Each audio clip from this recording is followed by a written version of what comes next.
Dr. Molly Maloof, pioneering the intersection of health, biohacking, and the human body's untapped potential. Explore topics like sleep, diet, and the transformative power of fasting. Tune in for a conversation filled with actionable insights and empowering advices from Dr. Molly Maloof. But I actually would love to jump directly into the topic because we were texting a few times about the beauty topics, and because my podcast is going into this direction, as many of my listeners are really in love with this topic, as I am sure you are as well, I would love to ask you how to integrate beauty practice into your daily routine. Well, I was just trying to look up, honestly, quite quickly, this face wash that I left at my boyfriend's house.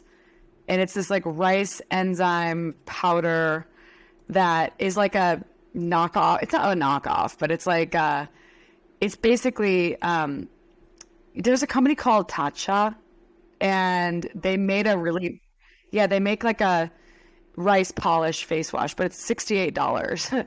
And I found a version of this called SRB for $22 on Amazon, and I literally cannot live without it. And I'm looking at my skin today, and I didn't use my face wash, and it's I can feel that my face is not fully clean. And so really, really importantly for beauty, I feel like I've figured out the path to smooth skin as a 40-year-old, and it's definitely exfoliation and moisturizing and sunscreen. Those are the three things that I would say, if you're not doing those basics, then what are you doing? And then there's other things you can do, right? I'm always experimenting with different products, like skin products. Companies are sending me all sorts of products. I'm really trying to live a very clean beauty routine lifestyle.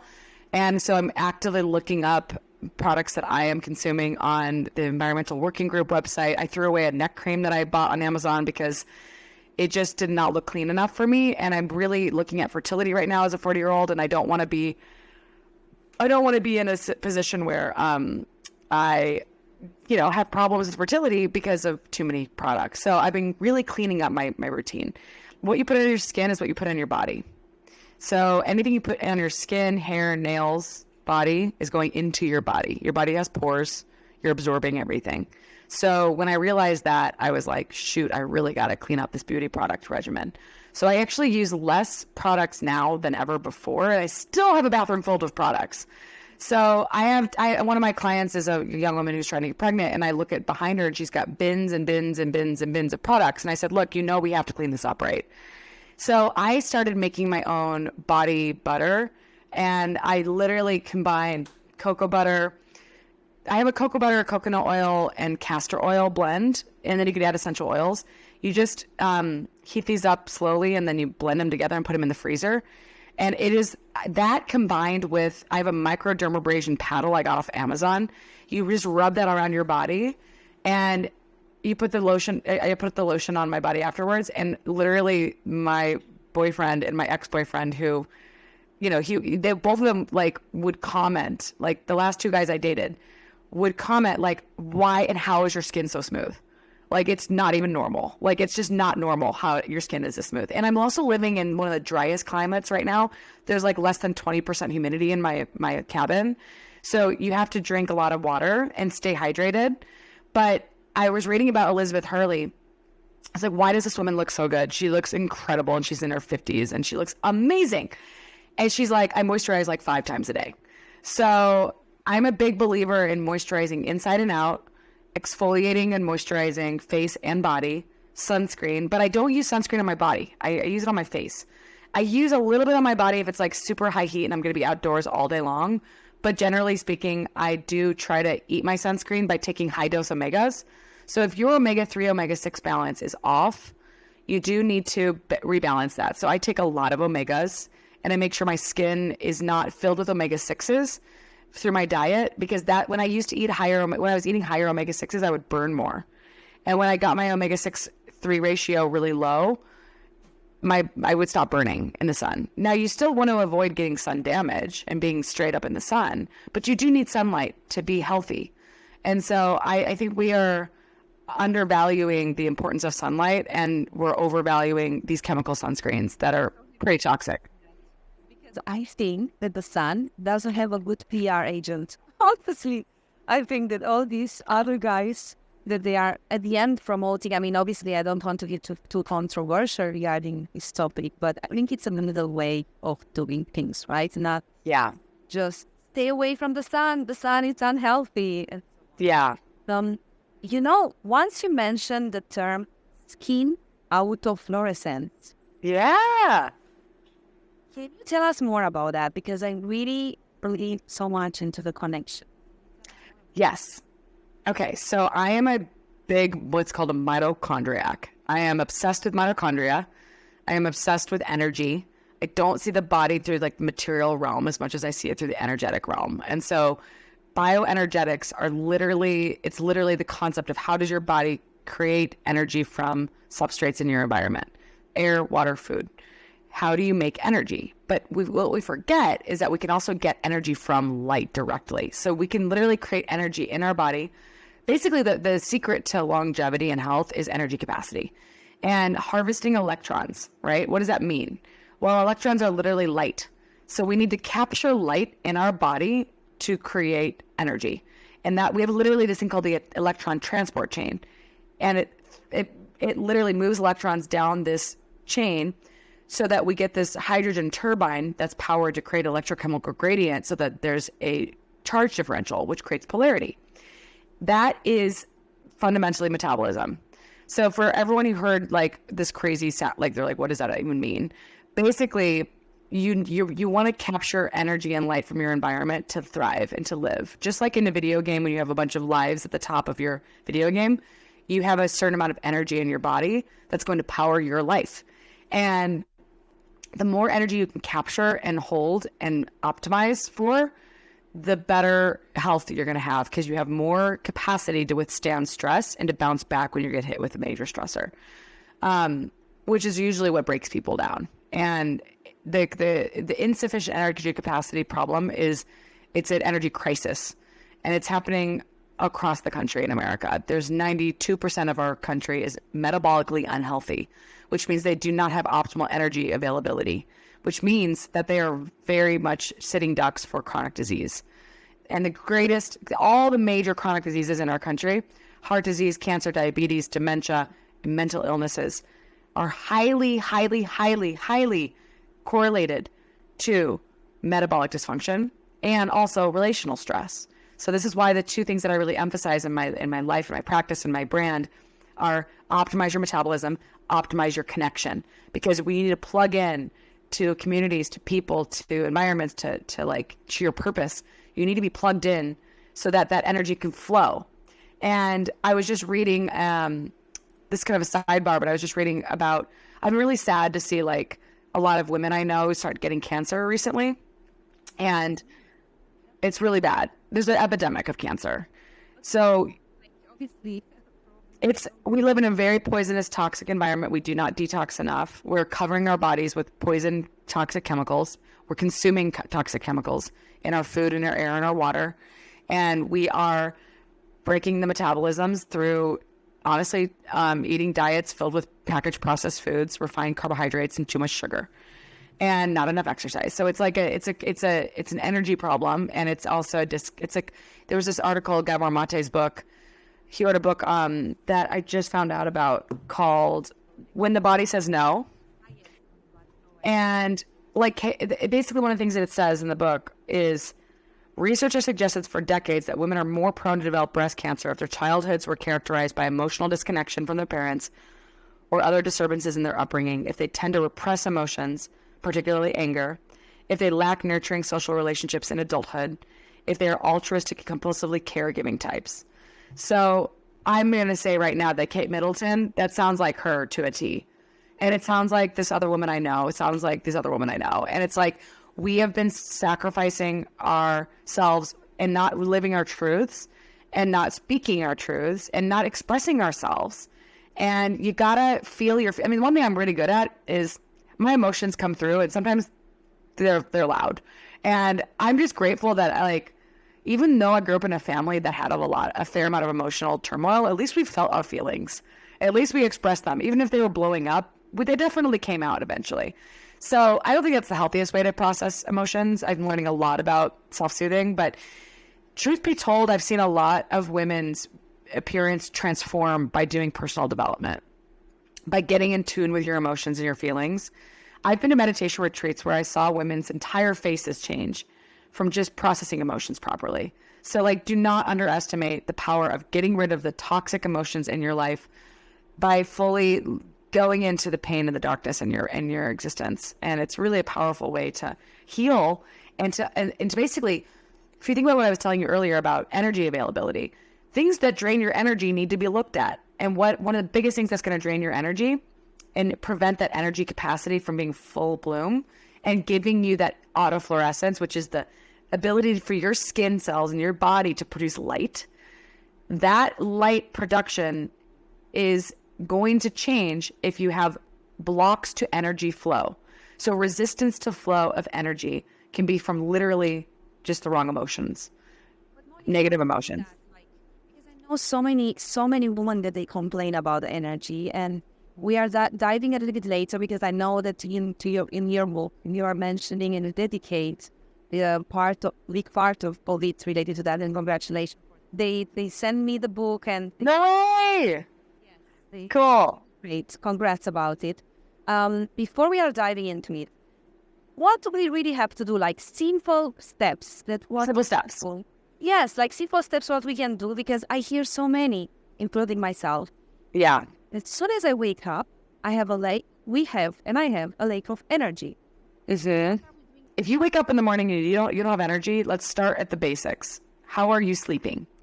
If you are not sleeping well, which a lot of my clients do not sleep well because they're high-powered executives, or they're just busy moms, you cannot underestimate the power of sleep to optimize energy. I do feel like my superpower is my capacity to sleep. And if I didn't sleep well, I would not have the kind of energy that I have. So I biohacked my sleep hard. If you are not sleeping well, if you've got sleep fragmentation, got problems falling asleep, problems staying asleep, you got to deal with that. Get a sleep coach. There's more sleep coaches than ever these days. My friend Molly McLaughlin is a fantastic sleep coach. So you got to get that properly addressed. A lot of women are not eating enough, and so they're going to bed really hungry. And I'm not saying go to bed a little hungry, but their blood sugar might be dysregulated. And blood sugar dysregulation is a huge culprit for energy issues. I used to be insulin resistant and borderline pre-diabetic. And it wasn't until I mastered blood sugar that I realized that I had, I had to make some changes. My book is all about blood sugar monitoring. You made the changes of the way how you are eating, babe. Sure. I stopped eating. I don't eat a lot. I still have some sugar and refined carbs, but I eat very little compared to the past. So I don't eat a lot of pies, cakes, pastries, and whatnot, but I'll have a bite or two, but I'm not eating large quantities of these things. And I'm not completely anti-sugar and flour, but I definitely eat less than the average person. I try to avoid fried foods, charred foods, foods that I know are carcinogenic, processed foods, processed meats, like packaged processed foods, fast foods. Those are just obviously problematic. And I can't tell you the number of people that still eat them. Like, I had a female client and she was eating fast food. I'm like, you realize you cannot eat that, right? Like, you cannot eat that. And it's taken us 6 months to maybe 9 months to get her to a point where she's not eating fast food. But liquid sugar, soda, I mean, people still drink soda, It's wild. It's wild to me that people are still consuming liquid calories, And then what really happened to me, which was very interesting, is that even though, and I remember we were having lunch once together and you were paying attention, you are cooking a lot together. So I really see you as an example. And I try to really follow different, sometimes advices. Obviously, there are a lot of trends, and I would love to touch with you soon, which is about the fasting. But I keep we continue soon. What I want to say is that I did an intolerance test. Yeah. What I figured out, like, for example, fennel, which I love, and I use it, and I have tea with fennel. I'm intolerant. Wow. Did you eliminate it? And I feel much better. And now I figure out other things, Yeah. You figure out more and more. But it's so interesting because in a way you think that, I have a very healthy lifestyle. But if I start to focus on some ingredients that we actually think they are healthy, but they are not, and be opposite on it.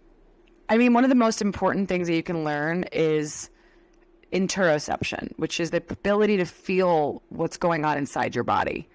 And a lot of people don't have that very attuned.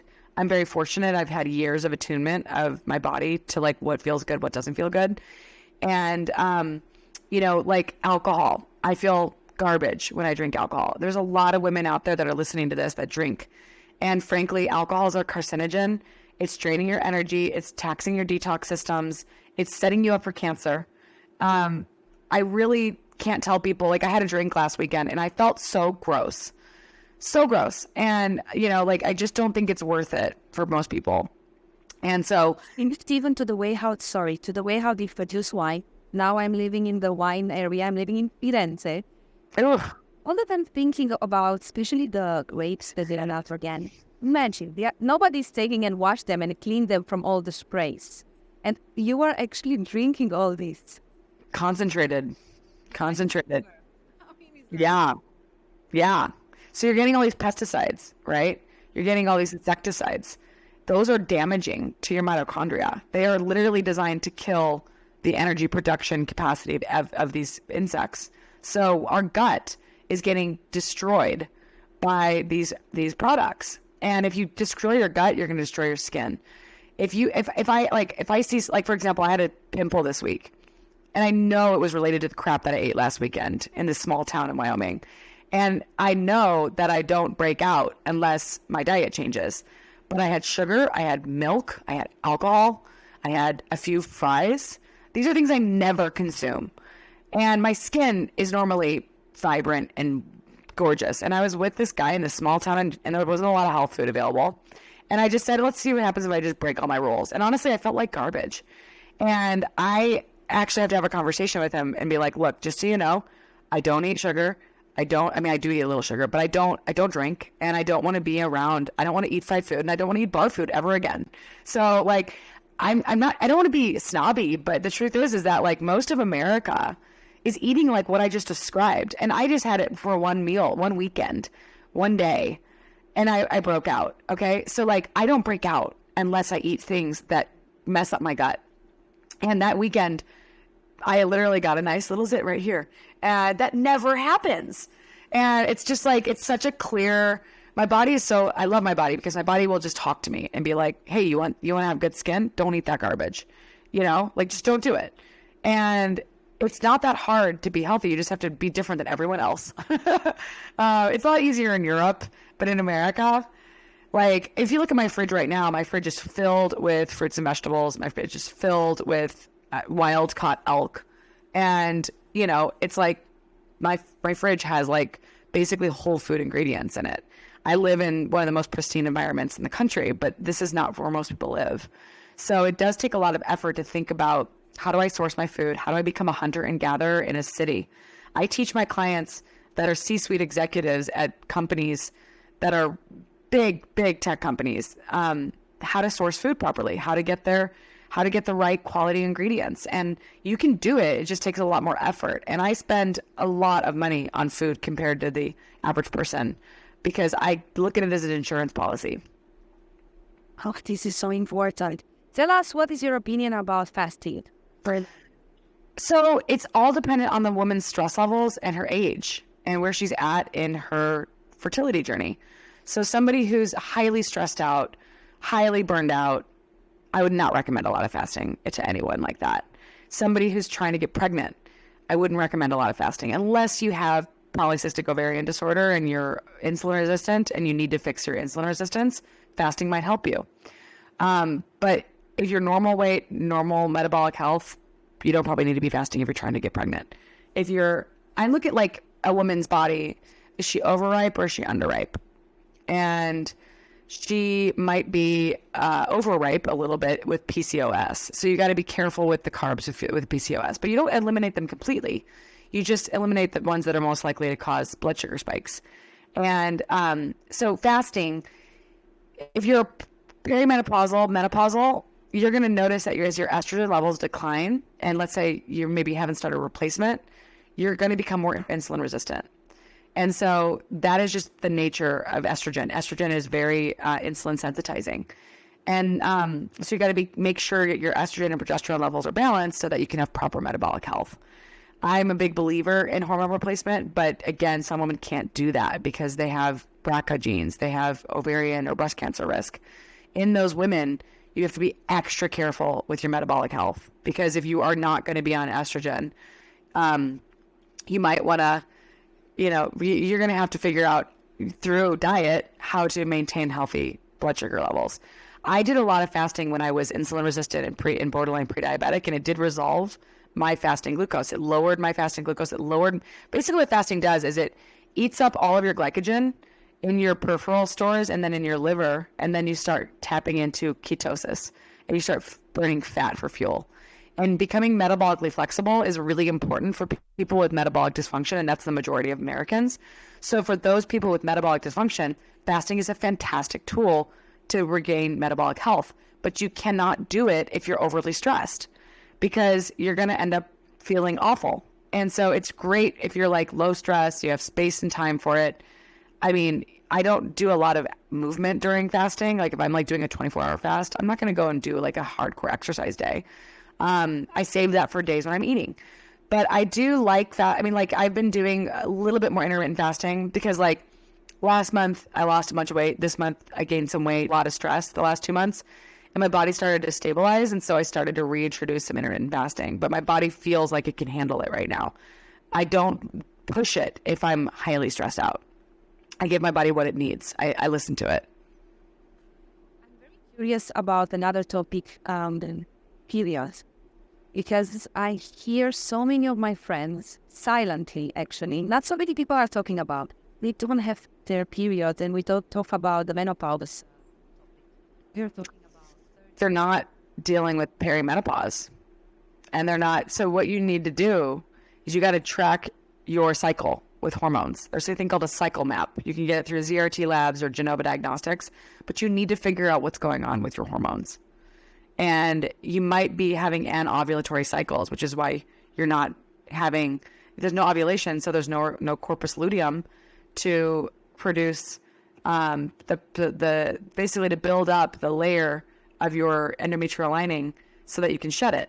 So, if you don't have normal hormones, then you're not going to have normal periods. And so you got to get to the root first.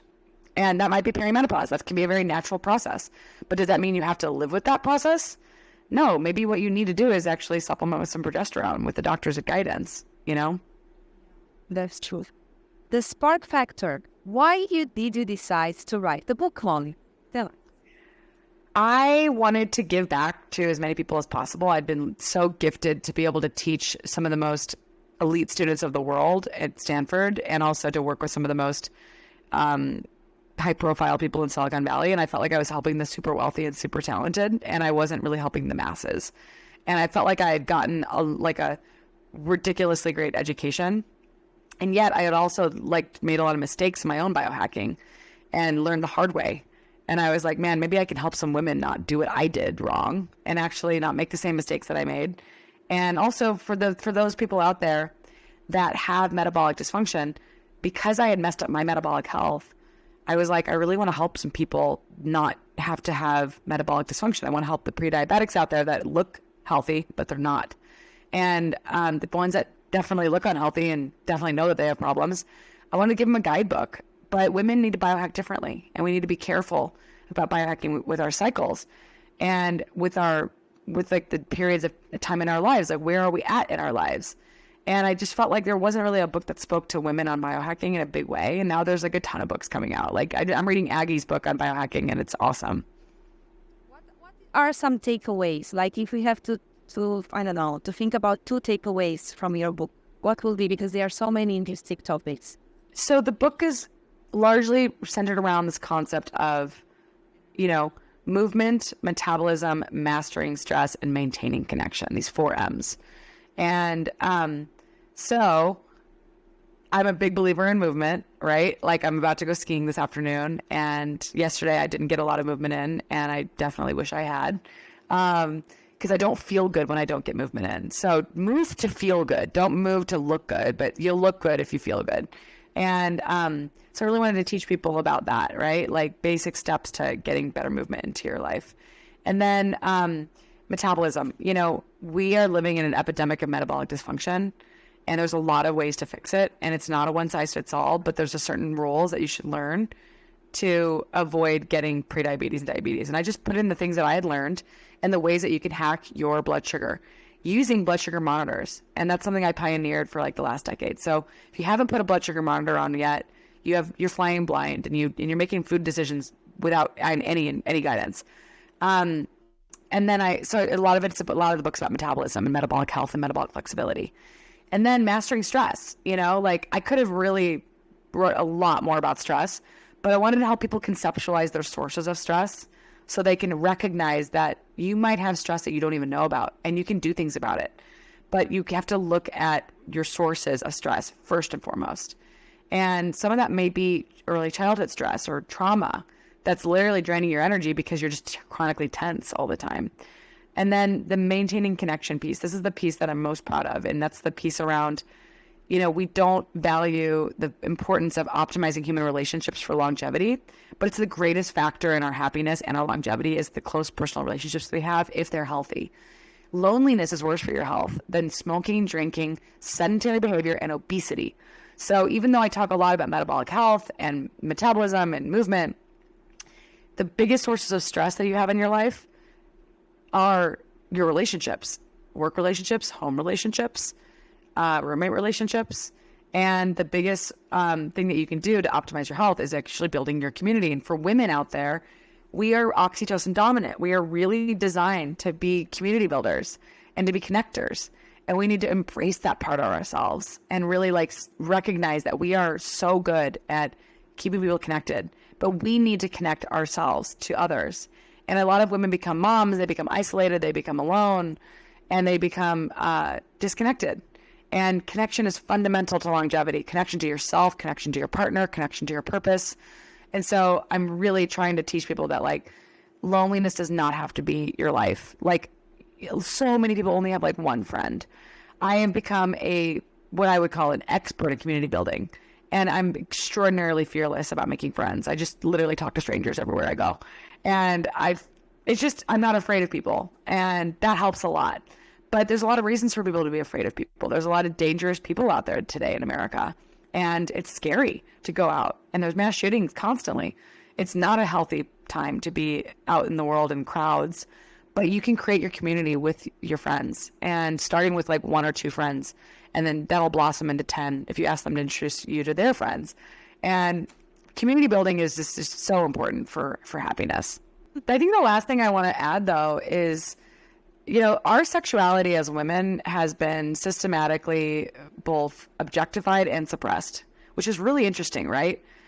There's this objectification of women for their sexuality, and yet there's this repression of our authentic sexual selves. And I am on a mission to liberate women and men, to teach them about the sex education they never got. So I hired these 2 sex therapists. I started a company called Adamo Bioscience. And I'm just such a believer that consistent great sex is it's you need to have that as a habit with your partner, just like sleeping properly, eating well, exercising, breathing clean air. You need to have consistent sex. And a lot of people just aren't doing it, literally, because they don't enjoy it, because the sex they're having is painful. They don't have desire. They're not turned on. They don't know how to turn themselves on. And they're overwhelmed with kids and life and family. And they don't realize that stress is actually an antidote to a lot of their problems. And so I'm just so excited because we just ran our first clinical study of our new sex therapy. And it's looking really promising that we have made a major dent in helping people optimize physical and emotional intimacy. I talked with a few women, and I was shocked to hear that some they didn't do sex, even though they were they were married for years. That was shocking, and they were not only one. Many. There are many, and no one talks about it. They don't talk about it. They don't talk about why they're not having sex. They don't talk about what happened to their libido. They're not talking about why their relationship isn't. They're not communicating about it. Yep. It's everything about it. I'm so happy that you are bringing this topic. It's just needed. And yet Google, Facebook, all of these online platforms, they censor anything related to female sexuality because they associate it with porn. And so it's really hard not to get censored when you're trying to give good sex education to the world. So we've had to be really, we're really emphasizing love over sex, over, you know, we're really trying to like emphasize love because human love is a combination of 3 drives: the sex drive, the romantic love drive, and the drive to attach. And they are all interdependent and overlapping drives that are designed to help you connect to a partner, produce children, and propagate the species and survive. So there's a lot of evidence on the grandmother effect, where if you have a grandmother in your life, not only are the kids more likely to be healthier, but the grandmother's more likely to live longer. So we are literally designed to love, to live longer, to survive. And so we're focused on sexuality right now and intimacy because that primary bond of the man and the woman is honestly deeply threatened by modern society and social media. Like, we are seeing marriage, rates very challenged right now. People are, challenged by monogamy. They're challenged by social networks, by the ease of finding new partners, app-based dating. Like, app-based dating is basically the how people meet people now. And so there's quite a lot of things that are working against us in long-term healthy relationships. And a lot of people believe that if you are in a long-term relationship, then your sex just isn't good anymore. And yet I'm like, okay, so I was asking my current boyfriend, he was married for 15 years prior to a relationship. And I said, what's it like to be in a relationship with someone for 15 years and have sex with them regularly? Like, what's it like? What is the sex like? And he's like, you know what? Do you know what your favorite breakfast is like? And I was like, yeah. He's like, well, it's like having your favorite breakfast. You get to have it all the time and it's great. And I was like, oh, but I was thinking about that. Like, what if I ate my favorite breakfast every day? Wouldn't I get a little bored? And then I was thinking, well, you can change the spices. You can change some of the ingredients. Like, if I like omelets, I can change what I put in the omelet. And like, there's different things you can do to take your favorite breakfast and make it different. And we don't have a lot of education for couples and singles on how to create novelty and interest with one's partner, how to actually change things up in the bedroom. We get a little stagnant and stuck. We don't communicate and we end up getting bored. But that does not have to be the case. And the sex therapists that I'm working with, Aaron Michael and Saida Desailly, are amazing. And they're also dating and they're in a relationship and they are so good to one another. And I'm watching them thinking to myself, this is like a model relationship. Like, these two have figured something out. And I'm so lucky because I got to work with them and their career blossomed this new sex therapy. Both of their careers created this child that I helped kind of shepherd and birth into the world, funnily enough, as the doctor.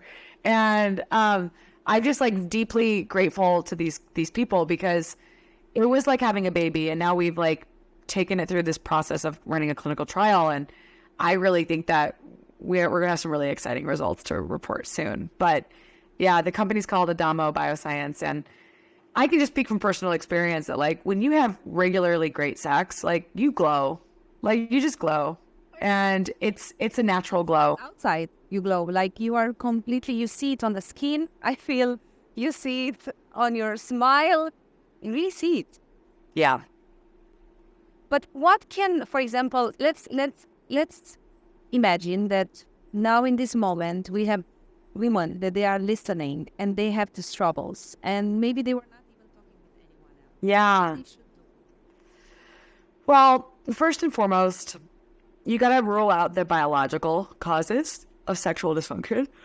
1 second, I'm yawning. Okay. First and foremost, you need to rule out the biological causes of sexual dysfunction. So there's a lot of undiagnosed and subclinical hypothyroidism in the world. Got to deal with that. There's a lot of metabolic dysfunction, metabolic disease in the world. You've got to deal with that. There's a lot of hormone dysfunction and hormone deficiencies in the world. You've got to deal with that. So you got to rule out all of the biological causes of sexual dysfunction. You can even have bad back pain. You can have hips out of place. You can have you can have your pelvic floor that's overly tense or prolapsed. There's a lot of stuff that can go wrong in your pelvic region, especially after having kids. So you should get a workup from a pelvic floor physical therapist and an OBGYN. Rule out the causes of sexual dysfunction. Then look at the psychosomatic causes. Look at, do I have a relationship problem with my partner? Am I not communicating? Do I have unresolved sexual trauma? Do I have unresolved trauma? Do I have adverse childhood experiences that I've never done work around? Do I have problems with myself? Am I depressed or anxious and have a poor relationship to myself? If you have any of these psychosomatic causes, then you might have sexual dysfunction from those too.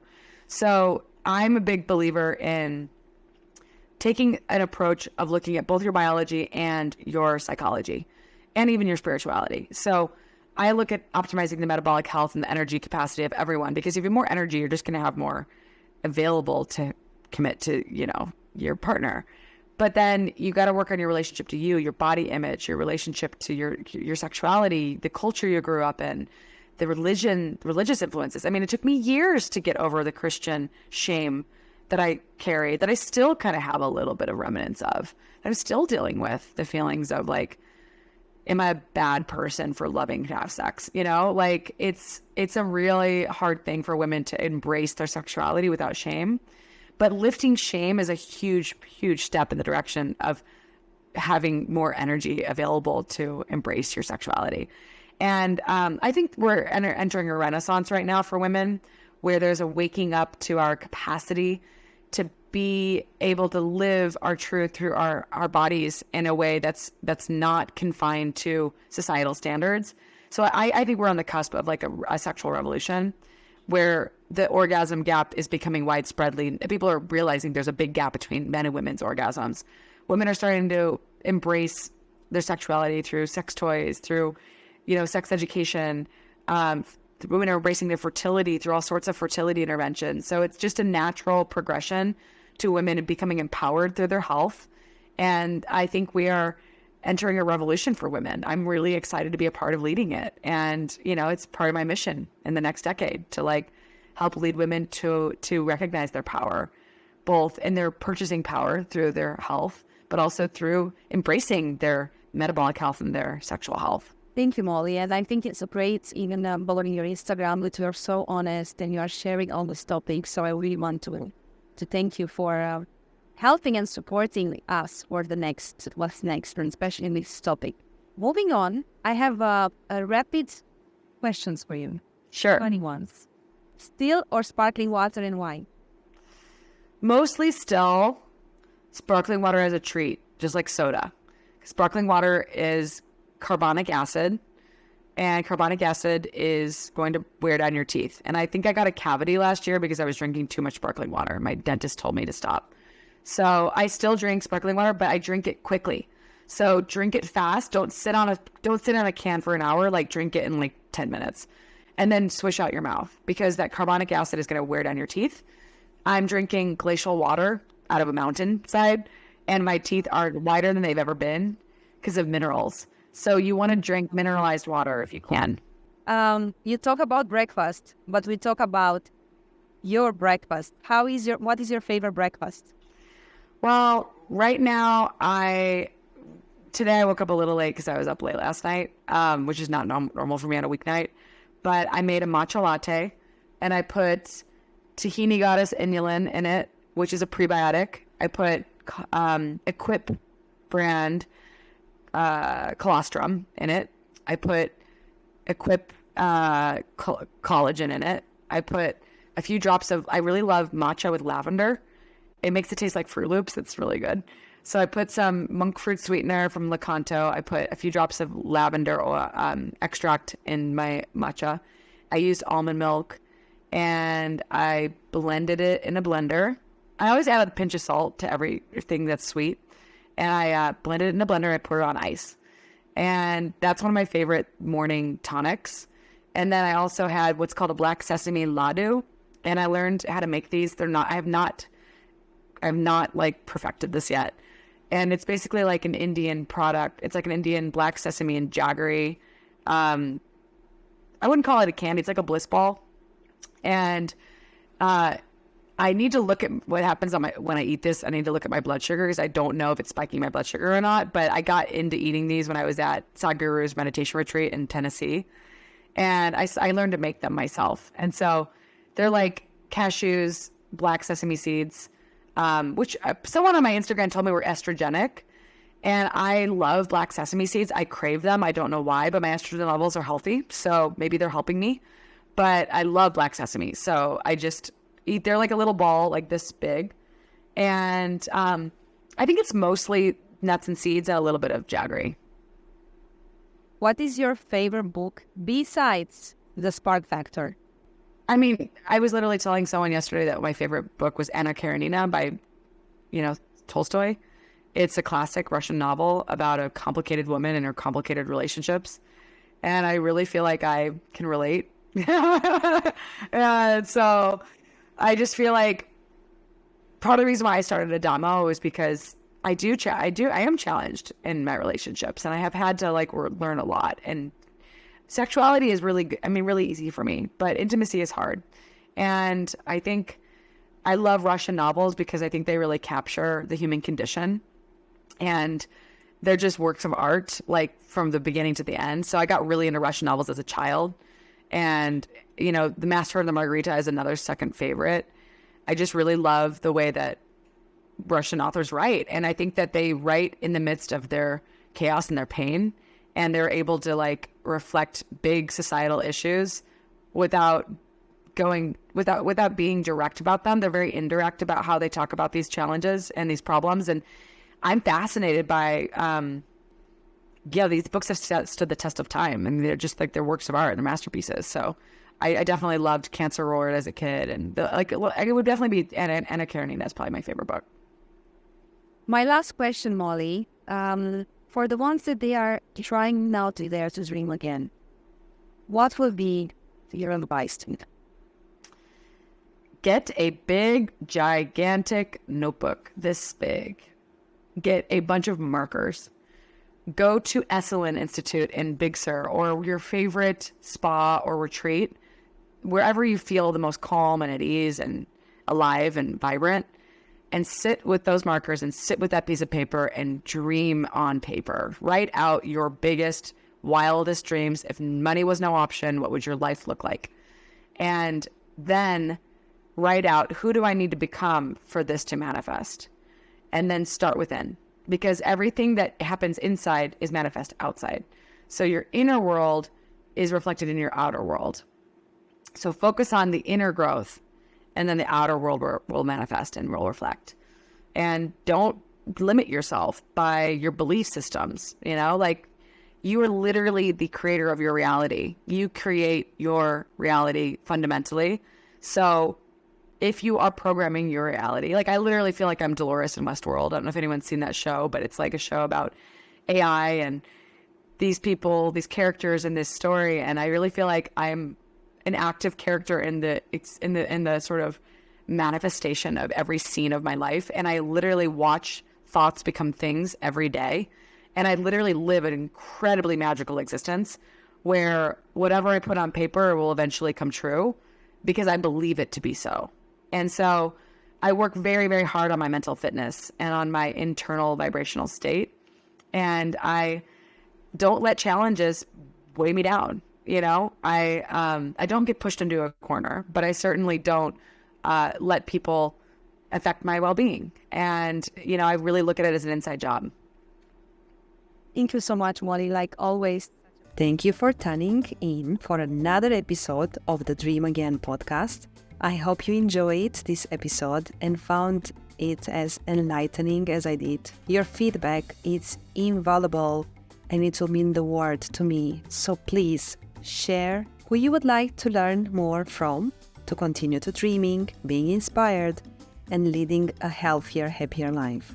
Don't forget to subscribe, as I have some exciting surprises episodes in the coming days that you don't want to miss. Now, don't forget, right now, it's time for you to dream again.